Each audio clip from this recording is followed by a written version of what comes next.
तासगावच्या बेदाणा बाजारातील प्रश्नांवर अखेर तोडगा. आमदार रोहित पाटील यांच्या मध्यस्थीनंतर अमोल काळेचे उपोषण मागे.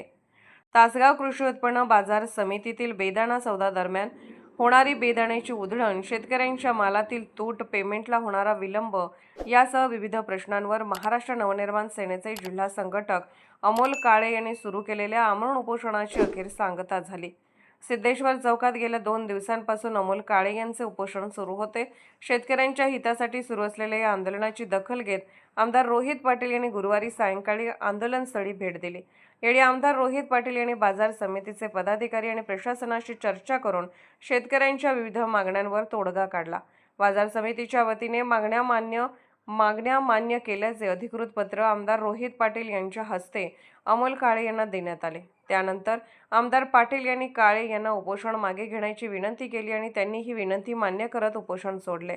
बेदाणा सौदा दरम्यान होणारी उधळण थांबवणे, शेतकऱ्यांच्या मालातील तूट रोखणे, पेमेंटला होणारा विलंब दूर करणे आणि इतर प्रश्नांवर बाजार समितीने सकारात्मक निर्णय घेतल्याचे सांगण्यात आले.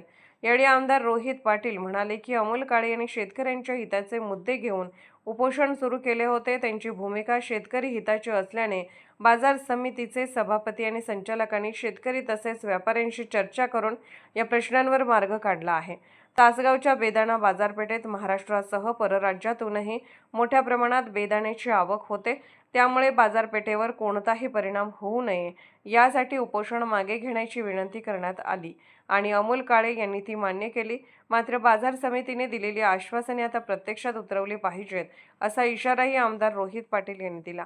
आश्वासनांची अंमलबजावणी न करणाऱ्यांवर कठोर कारवाई केली जाईल असे त्यांनी स्पष्ट केले. यावेळी बाजार समितीचे सभापती युवराज पाटील, सचिव चंद्रकांत कणसे, माजी सभापती रवींद्र पाटील, खरेदी विक्री संघाचे माजी चेअरमन अमोल पाटील आणि माजी नगराध्यक्ष अमोल शिंदे यांच्यासह पदाधिकारी उपस्थित होते. एकंदरीत शेतकऱ्याच्या प्रश्नांसाठी सुरू झालेल्या अमोल काळे यांच्या आंदोलनाला यश मिळाल्याचा दावा करण्यात येत असून आता बाजार समिती या मागण्यांची अंमलबजावणी कितपत प्रभावीपणे करते याकडे शेतकऱ्यांचे लक्ष लागले आहे.